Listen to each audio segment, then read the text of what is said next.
on se retrouve pour une nouvelle vidéo et on va tenter de suivre la recette de la chaîne YouTube, l'atelier de Roxane, et il s'agit du fraisier qu'elle a fait sur sa chaîne YouTube. Je m'excuse par avance si vous entendez du bruit parce qu'en fait j'ai ma chienne qui est paniquée parce qu'elle entend des ballons éclater de chez les voisins. Du coup c'est possible qu'on l'entende faire ses allers-retours. J'espère que ça dérangera pas trop pour la vidéo. J'ai pris mon ordinateur avec moi et on va suivre étape par étape et je vais essayer de reproduire ce fraisier. C'est je crois la première fois que je tente de faire un gâteau aussi compliqué. Enfin pour moi c'est compliqué parce que je suis pas du tout une experte en cuisine, enfin du moins pas en pâtisserie. Donc on va essayer de reproduire, j'espère que ça va marcher, que je vais pas trop faire de conneries et donc on va voir ça tout de suite. Alors je vous mettrai les images de la vidéo de Roxane et je vous mettrai aussi le lien de la vidéo en barre d'infos. Donc pour commencer, elle va prendre 90 g de sucre ainsi que 90 g de farine et 3 œufs. La première étape, ça va être de mettre dans un bol pour mixer le sucre avec les œufs pendant 10 minutes.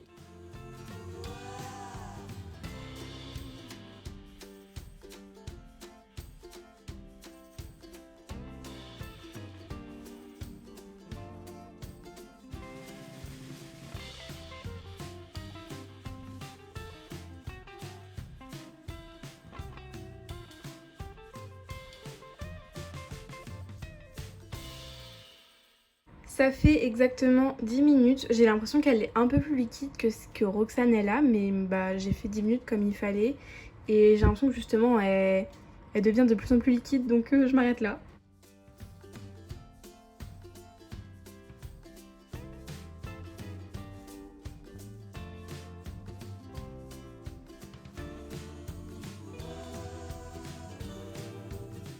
Elle ajoute ensuite la farine et elle l'incorpore délicatement avec une maryse. Je crois qu'elle dit je suis absolument nulle en termes techniques. Du coup on va venir mettre la farine et on va l'incorporer délicatement. C'est cette étape là qui me fait un peu peur, j'ai peur d'être trop brusque. Donc on va y aller vraiment doucement.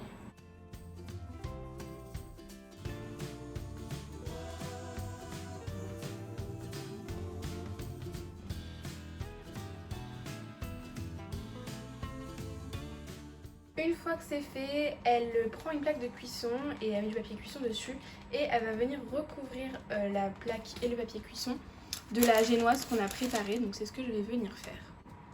Bon, voilà ce que ça donne, je ne suis absolument pas confiante, mais c'est pas grave et du coup il faut le mettre 11 minutes au four à 175 degrés et donc pendant que ça cuit, je vais en profiter pour commencer la vaisselle. Ça fait donc 11 minutes que la génoise est au four, donc je suis censée la sortir sauf que j'ai regardé.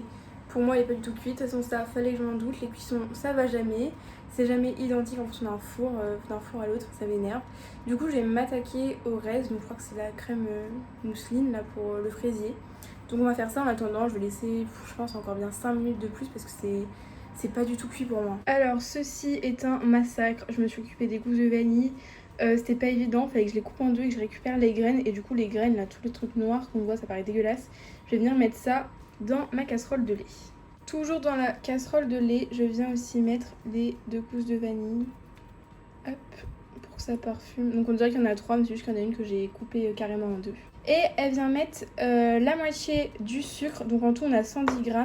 Donc je vais venir mettre 55 g de sucre.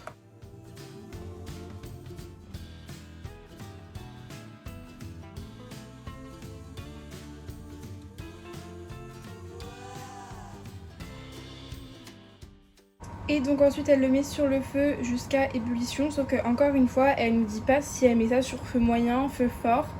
Du coup moi j'ai mis sur feu moyen, franchement j'en ai aucune idée. Dans un bol je fouette les jaunes avec le sucre restant. Donc j'ai mis les jaunes dans mon bol avec le sucre et je vais venir fouetter le tout. Elle verse ensuite la farine et la maïzena. Donc la farine et la maïzena et elle revient fouetter le tout une nouvelle fois. Et ensuite elle vient mettre un... je sais pas comment on appelle ça, j'ai envie d'appeler ça un tamiseur, ça s'appelle pas du tout comme ça. Et elle va venir verser dessus notre lait qui normalement est à ébullition. Ça devrait pas tarder. Une fois que j'ai versé le lait bouillant, il faut venir fouetter le tout. Une fois que c'est fait, elle remet le tout dans la casserole et elle met sur feu doux et elle mélange jusqu'à ce que ça épaississe. Une fois que c'est fait, elle enlève sa casserole du feu et elle rajoute le beurre, donc elle en met que la moitié. Je verse sur une plaque pour filmer le tout et je mets au frais pour qu'elle refroidisse complètement.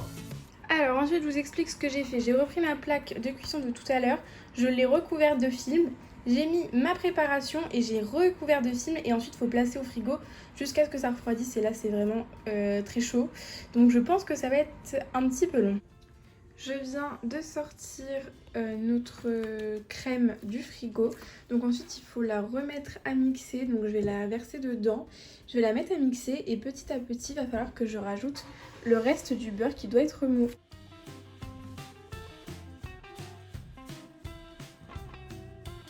Je dispose des fraises coupées en deux contre la paroi de mon cercle. Je remplis avec la crème mousseline. Je dépose généreusement des morceaux de fraises. J'y dépose ensuite le petit disque de génoise et je recouvre de crème mousseline. Alors du coup j'ai coupé mes fraises en deux, je les ai mis tout autour et j'ai mis ma génoise au fond. Sauf que le petit problème c'est que je suis censée avoir un deuxième cercle de génoise. Mais voilà ce qu'il me reste. C'est de la charpie, de toute façon j'en aurais pas eu assez. Donc je vais être obligée d'en refaire une, je suis ravie. Alors du coup, après avoir mis les fraises, j'ai recouvert de ma crème. Et j'ai mis des morceaux de fraises. Ensuite je dois recouvrir encore de crème. Mais pareil, j'ai peur de manquer en crème, donc j'espère que ça va le faire. Et voilà le résultat entre guillemets final. Donc j'ai rajouté la génoise comme Roxane l'a fait, donc la deuxième couche, et ensuite j'ai remis ma crème par dessus et j'ai un peu lissé à peu près. Et maintenant il faut laisser 4 heures au frais. Moi je pense que je vais laisser toute la nuit parce qu'il est déjà 18h30 passé, donc je pense que je vais le laisser toute la nuit au frigo. De toute façon c'est pour demain soir, donc il y a le time. Et voilà le rendu final du gâteau. Il est loin d'être parfait, mais en tout cas niveau goût ça valait le coup, il était très bon. Juste j'ai utilisé du beurre demi-sel par habitude parce que c'est vrai que je fais souvent des cookies, des gâteaux au chocolat, donc j'utilise du beurre demi-sel. Et là c'est vrai que pour le fraisier c'était pas le top, mais ça c'est de ma faute. Du coup je remercie Roxane parce que je me suis vraiment éclatée à faire cette recette là. C'était vraiment trop facile, alors pas super rapide finalement j'ai trouvé parce qu'il fallait laisser quand même reposer assez longtemps la crème au frigo, mais mis à part ça c'était facile à faire, j'ai adoré faire cette recette, donc merci Roxane.